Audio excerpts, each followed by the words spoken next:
So today's really exciting, and I'm gonna take you on a few recent hobbies I picked up. So an exciting one that I'm gonna talk about today, I picked up some graphic novels. I've been trying to get back into reading for a really long time, more specifically fiction books, because I've been a huge nonfiction person for since college. But I really want to get into fiction, and I've always had a hard time getting into fiction because I'm very particular about writing style, characters, the world, and I rarely find fiction books that I really connect with. I think the last one was Hunger Games when I was a kid. But I have a hard time connecting with fiction. I think years ago during COVID, a friend gave me the book, what was it called? Oh, The House of Spirits. And that sort of had me going for a while. I read maybe a quarter of the book or almost halfway through, and it's a novel, and I thought it was very beautifully written. It was very whimsical and magical, and I really loved those themes, and it was also had a lot of philosophical undertones, and it was just a beautiful story that I would also watch if it was a movie. But I didn't finish the book because it just ended up going in directions that I didn't care about. But to be fair, I should have just stuck through it. I still have the book. Anyways, I digress. I loved The House of Spirits and the writing style and that storyline. But after that, I couldn't really find a fiction book that really that I loved so much that I could read in one sitting. And I'm still hunting for one down, and I don't want to spend money doing that. So then I went to a comic anime store recently because I also got into Pokemon cards, which is kind of a different video because I ordered a bunch of packs and stuff that I want to show once it arrives. So we're gonna hold off on the Pokemon cards. But while I was looking for Pokemon cards, I came across comics, and I was like, oh, it'd be cool if I could find a comic book that I like and could really get into, because I feel like a graphic novel with a beautiful art style is something that I always really appreciate. And one of the reasons I always loved Calvin and Hobbes and the Peanuts was because it was just an awesome read. And also the book Bones, which I'm gonna get into. So I was looking around, and I couldn't really find a comic novel or a graphic novel that I was really into. I went through all the aisles, and I ended in the children's section. And I was like, let me look at the children's book section, because I wanted a graphic novel that felt very wholesome-ish. I just wanted to read something fun and light, sort of like One Piece, Fearin', the anime, which is an amazing anime. And I wanted Studio Ghibli-ish, but less kiddie. So more Fearin' vibes, where it's more just friends and homies going on an adventure, learning, and sort of with this wisdom, philosophy undertone. But one that's just a good adventure. Not too much action or gore, not bloody or super sexual. Just something super nice to read. So I couldn't really find one, and I didn't have the patience to look through every single aisle. I just sort of skimmed it, but then I ended in the children's book section, and I was like, let me see what I find here. And I found one that's nostalgic, that I sort of started as a kid and didn't really continue. And then I found another one that has a beautiful art style that I wanted to start reading. And I was like, you know what, maybe the kids genre is something I kind of like, which makes sense because I do love children's. I want to eventually write and draw a children's book, so it makes sense that I kind of gravitate towards that. And also art style is really important to me, and I have a very specific art style that I like. So when I see it, it grabs my attention. So I have an assortment here of graphic novels, some very old, some pretty new. Actually, just one that's pretty new. The other ones are pretty nostalgic. And I also have a bunch of new Switch games, because I've been buying a lot of Switch games recently to get back into video gaming. And I want to talk about the Switch games that I picked up. So I want to first start off with this new graphic novel that I uncovered, and I haven't started yet, but I was flipping through the pages, and the art is gorgeous, and the story sounded really amazing. So I'm just gonna, it's called Cici's Journal. yeah, it's a very beautiful, like, I think it's about like a girl who is a future writer. Cici knows what questions to ask and where to find the clues she needs to unlock people's hearts. Yet even though Cici is great at helping others, for a long time now, she has kept a dark and painful secret hidden inside herself. They all want to help her heal, but she keeps pushing them away. And yeah, it just sounded interesting, and I was kind of like, I kind of want to know what the secret is, because then if I don't like the secret, then what's the point of reading this? But then I was like, I think the point is me not knowing the secret and finding out as I read the novel. So I was flipping through the pages, and the illustrator is just so talented. I kind of want to show you some of these pages. Like, it's reminiscent of old Disney, like the 2D and the detail and the colors. Like, I'm someone who appreciates good use of color theory and yeah, just like colors and like that 2D sketchy look. Let me find a page that I really liked. Oh, this one. Oh, this page is gorgeous. I think this is one of the first pages I flipped through with the girl in the chair.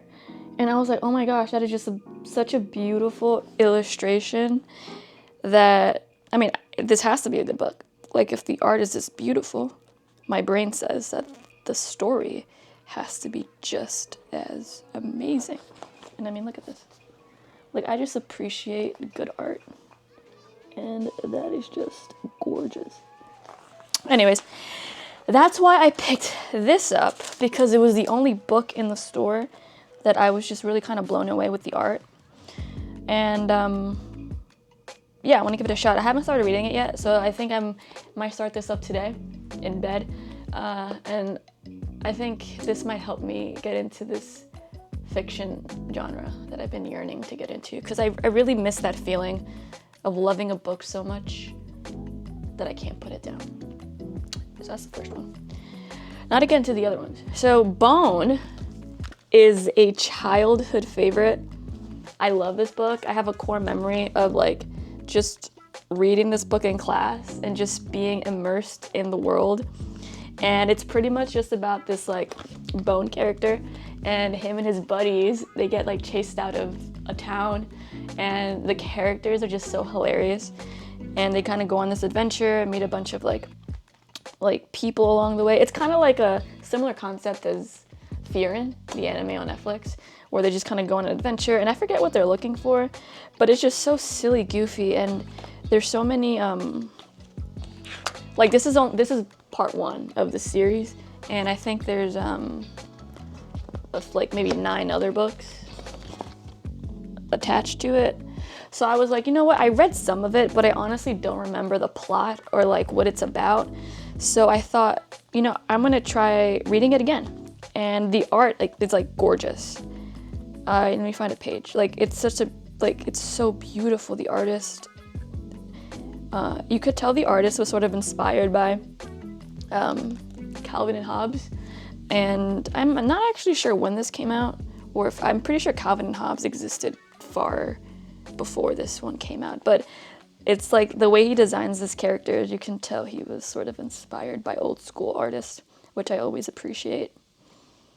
Let me just find a page. This is such a beautiful, beautiful art style. Well, actually, this one that might be super compelling, but this one, I think this is book 3, and I picked this up a few years ago, and I've been using it mostly for collaging because it's in French, and I picked it up in Montreal when I went on a road trip with a few of my friends during COVID to see Kate Trinata. And we went to a thrift store, and I was like, oh my god, I love this book, but it was in French. But I kind of got it for nostalgic reasons. So I want to show you my favorite page. Oh my gosh, this one. So as a kid, this page is a core memory because of how beautiful and striking, like, this is. Like, look at that. Like, the proportions, like, it just looks insane. Like, this blew me away as a kid. I was like, yeah, the detail, like, it's just so simple, but so impactful, because it's just like the way the artist drew the dragon on the wave. Like, like it's just gorgeous, and I thought the artist was just so talented. And the rest of the book is just so beautiful and set. Like his use of color and art style is just like simple, but just so good. Like, and I can't really understand any of it because it's in French, but let me find some more pages. And the characters are just so well written and so funny. And the artist is just so good. Like honestly, every page is just worth appreciating. It's like dark, but not in a dark way, in like a good way. It has like the perfect balance between child and adult. Like this is kind of like Avatar: The Last Airbender, where it's sort of timeless, and that I think any age group could really get into this, because it's just like, I love these two. Like, it's just so funny. Let me find something else. Like, it's just so beautiful. This is one of the other main characters. I think she's like a girl who they found in a forest. But anyways, I picked it up because I don't remember the storyline plot. So I wanted to start reading book 1. And yeah, add that to my collection. So this one I also might read today. And it's kind of Cici and Bone are the two I'm trying to read. And then on to the rest. I ordered from this like online thrift store, Abe's Books. I wanted to pick up some comics that I loved as a child. And I have a newspaper subscription to a couple of newspapers. And the main reason I wanted newspapers is because I was missing that feeling of reading a comic strip. When my parents would get a newspaper randomly, I would like flip, and I was like really excited to look through the comic section and read all the comics. So I wanted that feeling of just reading old school, good, comics. And I was like, you know what? Why don't I just pick up a bunch of Peanuts and Calvin and Hobbes and just like flip through them and use them for collaging or just read through them. And I found a lot of really cool old ones from a thrift store. This is it's just really nice. I haven't started reading them, but they just feel so timeless. And I love that they both have such beautiful themes of philosophy and psychology in a very whimsical and easy to understand way, which is something I loved. And I think it might be the reason why I now love philosophy, psychology, and just like existential stuff. I think these two comics sort of primed me in that way, where like they do such a beautiful job of introducing kids to big topics in such a simple like way, where it kind of gets you like, without you even realizing it. And I think a lot of my inspiration for like what I want to draw and write in the future is coming from these two authors, where they do such a good job at presenting really big, serious topics in like a very cute way, which I love. So this tiny one I've never heard of. It's called Life's Answers and Much, Much More, Peanuts Wisdom. Pondering the secrets of life has always been the task of the world's greatest philosophers, including Charles Schulz. I didn't even know he was a philosopher. That's why I love this guy. The Peanuts. In Life's Answers, the Peanuts gang reveals some of their most profound insights, from learning to take one day at a time to the importance of napping, in a delightfully inspiring collection that just might have the answers you've been looking for. See, that's freaking awesome. Like, this is just the sort of stuff. Also, it came with a poster, which I love. This is like the sort of thing that kind of like books nowadays and like children's content are really missing. I think having themes like this is just very important and beautiful, and sort of like books like this is what raises kids. I think the person I am today is really attributed to these sort of like graphic novels that I just felt sort of drawn to as a child, and all of these like concepts that were very gently introduced to me about philosophy, I think made me grow up really appreciating it and feeling very curious. And I think this all sort of bred me to be such a curious person. So yeah, I think I love this. I'm gonna flip through it. I want to when I'm bored, but let's just read a couple. Here's one. I've been watching you from way off. You're looking great. That's nice to know. The secret of life.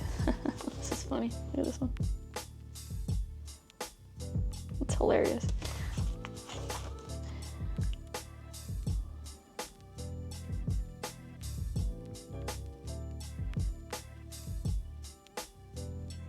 Like, can you imagine kids have conversations like this?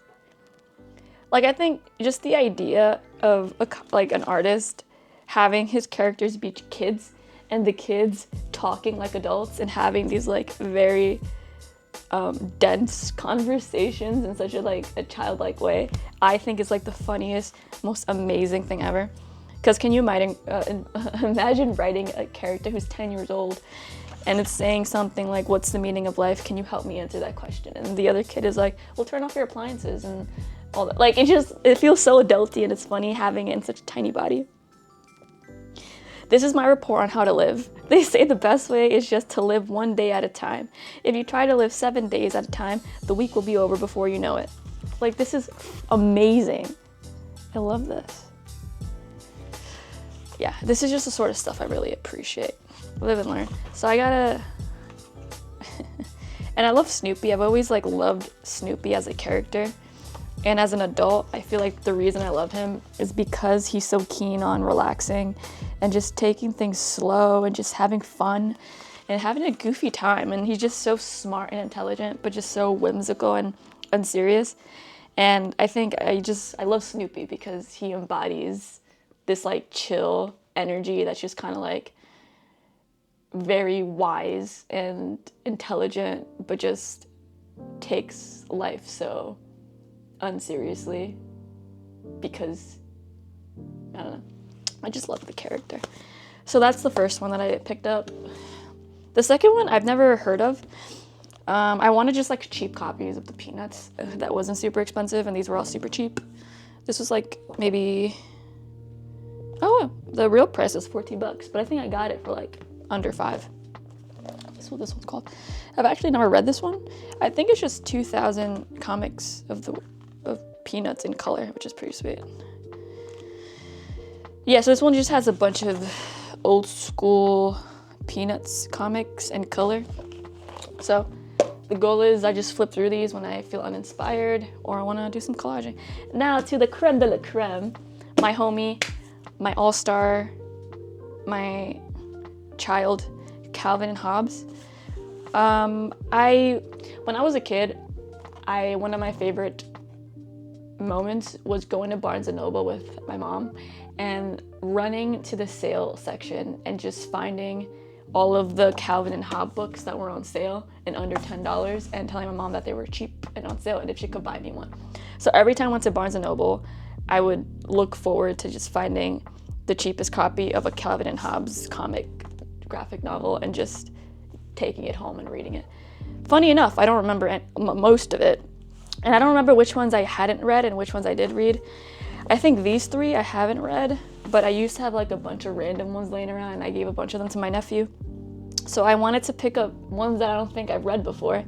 And yeah, but the art style of Calvin and Hobbes is, I think, my favorite of all time. I just love the artist. I love everything about the art and the storytelling and like the way he writes, and I just love everything about Calvin and Hobbes, and like it just makes me happy reading this and like seeing it.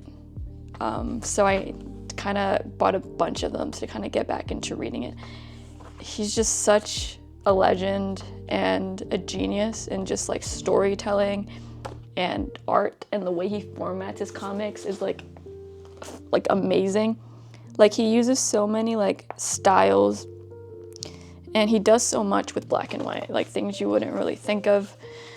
I almost wish I think I have a big one in color, but his work in color is just gorgeous. Like his use of color, and similar to Bone with that picture of the dragon in the ocean, he just does that times a million. Like he just makes the most of a page and makes it feel like it's coming out, and it just makes it feel alive.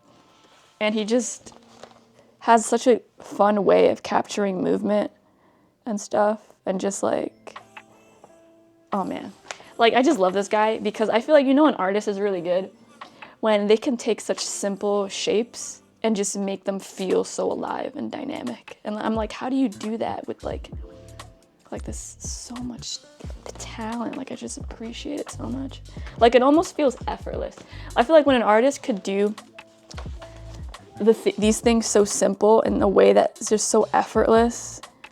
I'm like, this guy is like, he doesn't need all the flashy like lights and like stuff. Like he could just get his talent across with simple shapes, simple colors, simple everything. And that's how you know someone's a genius, I think. Like, this guy is just amazing. Okay, let me see if I can find something really nice to show you. And the characters are hilarious. It's like Calvin and this girl, her name is, I think, Sue. And Sue and him have like this love-hate relationship, like enemies to friends. And you could tell they both like each other, but they both like hate each other. But the hate is from love. And she's just as smart as he is. So I just love all these characters. And his parents just kind of entertain his like ridiculousness. Like he'll just say the most insane thing and his parents are kind of like, all right. Oh, here we go. We might have some color. This guy's hilarious. Okay, let me see if I could find like a really good page. Like this guy experiments a lot. Well, this is pretty good. This is like a really good page of a T-Rex. Like this guy can draw anything. I'm pretty sure he can, like, you could give him something crazy and he'll be able to execute. And like the way he uses his ink pen. Like I don't even know if he's still alive, but this guy's a freaking legend.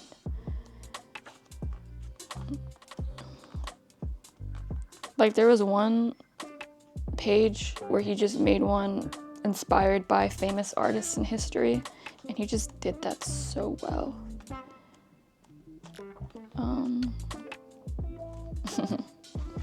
I love the way he uses color. Like, it's just so beautiful.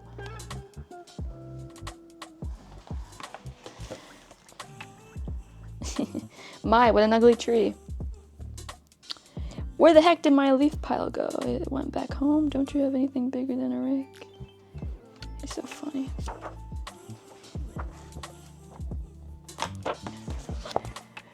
He's such a funny guy. Okay, there's treasure everywhere. Let's see what we got here. Like, it's just so imaginative and whimsy.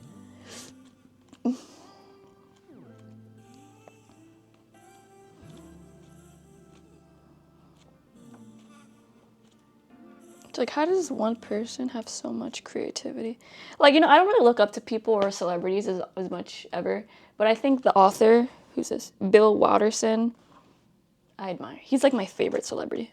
I guess not real celebrity, but he's the person that I really admire and look up to, because I think he's such a visionary. Like, how do you come up with this stuff in your brain and just like execute it so well? Like, I'm pretty sure he never had like a reference photo. Like, he just made this stuff up, like straight from his brain. And he was like, I have this idea, I'm gonna draw it. Like, to have that much talent to just draw whatever your brain comes up with. Oh, here, this one is one of the most popular comic strips. Like, you'll see this on the internet. This one right here. Can we see this black one? Where he's just like gazing up at the night sky. And he's like, I'm insignificant. Screams the dust speck. Like, such a so freaking smart. Okay. Yeah, that was me fangirling. But these are all the comics that I've been into that I wanted to share, because I think they're all really special. And I'm really excited to get into them. So now that I got that out of the way, let me show you some of my games on Switch that I picked up that I'm really excited about and that I love, and they're very cozy. So I made a list of cozy games that are just amazing, that feel very Studio Ghibli, carry the essence of Ghibli, or just feel very cozy and relaxing and are just fun to play when you just need to stop thinking or want to break from working and stuff. And just have really nice soundtracks, because I always appreciate a game with a beautiful soundtrack and beautiful art. So these games have both. The first one that I picked up from GameStop is this one, Nino Kuni, I think. It was cheap, 19 bucks. You could probably get it cheaper if it's on sale or used somewhere. But this is honestly, I think, the most Ghibli of games that not a lot of people know about. I think the team of people who animated Studio Ghibli directly animated this video game, and I think this might be the only video game they ever have worked on. I could be wrong, but I was very, very surprised to see that this video game is animated by Studio Ghibli animators, which is amazing. And I'm like surprised that more people don't talk about this game, I think, or like it's not as widely popular. It feels like you're watching and playing a movie. And I know so many people who would love this game. Like any Studio Ghibli fan that I know would love this game. And like the animation style is just so reminiscent of like a movie, and it feels like very much like a movie. Like it's like an open world. This guy is like, he's directly from the movie Kiki's Delivery Service. Like it feels like you're playing Kiki's Delivery Service. And I only got through maybe like 15 minutes of it so far, but there's like music and like it literally feels like you're watching a movie and playing within the movie at the same time, which is really good. So this is like an underrated game, and it should be like $60. So this is like the best bang for your buck ever. This game, I've been hearing, it's the talk of the town. Everyone talks about this game. It was a pretty penny, but I feel like I've seen this like literally everywhere. People rave about this video game, and how beautiful it is and how amazing the soundtrack and the music is. So I was like, you know what? I saw it at GameStop, and also these are all pre-owned. So I think I got this cheaper than like market value or something. But I figured it was worth it. I felt good about it, and I was like, you know what? I've been playing the game Wisp, what's it called? Ori and Wisp or something like this, but the animation is very similar to this, and I like the game. I haven't really finished it. It's pretty hard. It's like a puzzle thing, but it's also very much the same blue aesthetic, and it just has a very beautiful storyline and stuff. So I have a feeling I like this one. So I haven't started it yet, but I want to, so this is going to be in the queue. And the reason I haven't really started it is because I want to get better at finishing games. I feel like I'm so bad at finishing games that I just kind of like get bored of it, or like I don't feel motivated to keep going, or I take so long. And I finished a few games so far. Like last year I finished a few short games, and I finished Planet of Lana, which I was really proud of with the help of the internet, because some scenes are really hard. But yeah, I want to finish this game, Zelda, Breath of the Wild. It's such a beautiful game, and I love playing it. I think when it comes to like story-based games, I have to like train my brain to like stick with it and have the discipline to like really finish it because I want to, not because I feel like I have to. But I want to see a whole game through because it feels good to like actually finish a game. And then I want to like pass it on to someone else so they can play it, you know? Which is also kind of why I want a physical copy of stuff, because I like the feeling of like when I finish a game, I can now pass it on to a friend and be like, okay, like this game was so awesome, I finished it. It's your turn to play. And I like that feeling, and I want to keep that going, which is why I want to like keep buying physical copies. I don't want to buy it online, because if I finish a game, like I don't want to keep it on my console. It's like a waste of money to like buy it and then never play it again. Like I want a physical copy, so when I finish it, I can like pass it on to someone else. And I bought another game, Hoa, H-O-A, which is another Studio Ghibli inspired game, which is actually inspired. Like it has no relationship to the Ghibli team the way that this one does, which is directly made by the Ghibli team. Hoa is not made by them. It's just like these creators were inspired to create a game that felt very Ghibli. So it's like a very beautiful, straightforward, like brain off game. Like a lot of these games require you to think and like figure things out. The game Hoa is a nice brain off. You don't have to think. You're just like walking through a thing, which is nice when you need like a brain off moment. So that one is gorgeous. The music is really nice, and it's just a gorgeous game. Like if you love Ghibli and music and just a game where you don't have to think, you should definitely consider Hoa. It's also very cheap. It's under $30 and super underrated as well. Zelda is awesome. First time I ever played Zelda, by the way. I wanted to get Animal Crossing, but I wanted to be a little different, so I got this one, and I have no regrets. Zelda is awesome so far. It's just been taking a lot of thinking, so I've been going really slow with it. Next one we got here is Harvest Moon. Now this, I didn't realize how many Harvest Moon games existed. Like there's like a million, especially for Switch. And I picked this one up because it looked really cool. It's very futury, and they're on scooters, and I think the GameCube version of Harvest Moon, I forget what it's called, but Harvest Moon, the GameCube version, has my heart and soul, and is one of the games I fell in love with as a child. So this game feels sort of reminiscent to that, and I really like the characters so far. You get to choose if you want to be a girl or a boy, and I think it's French because there's like some French language on this. But this game is really cool so far. I'm like maybe 15 or 20 minutes in, and the world is big, but it's the only version of Harvest Moon that animation-wise feels the most similar to the old school GameCube version. Like the animals look like the animals from that game, which is what I've been looking for. Like I want a Harvest Moon that feels like that version, and this one goes really close to it. The last game that I recently picked up was this really cheap one, Sonic. It comes with Sonic Racing and Sonic like Mania, which is like all the old school Sonic games into one. And I like it a lot. It was super cheap. It was like under 20 bucks. Maybe it was like $14. And I got it because I like Sonic a lot, and I've been yearning to play a Sonic game just for nostalgia. So this fulfills that feeling. But yeah, that's pretty much it. So I'm excited today. I'm just gonna read some comic books and maybe play some video games, and then do some planning for tomorrow. I got my newspaper today, so we're gonna maybe read some newspaper, maybe do some collaging, I don't know, and see where the day takes us. It's still pretty early. I'm very, very hungry, so I'm gonna make some pasteles that my grandma made for us, and eat some of that because my stomach's feeling a little nippy right now. So I'm gonna do that, and then I'm gonna plan for my exciting trip this week to Kingston. So it's gonna be very fun for my birthday. My birthday is in a few days, so we're almost turning 30. My coworker told me to watch the movie 13 going on to 30 to enter into my 30s, and I thought that was a great idea, so I will be doing that. And then once all my Pokemon stuff comes in, we'll do a very exciting haul of my new Pokemon hobby and how I'm getting started into the world of Pokemon, because that'll be a really fun journey collecting Pokemon cards. So that's pretty much it.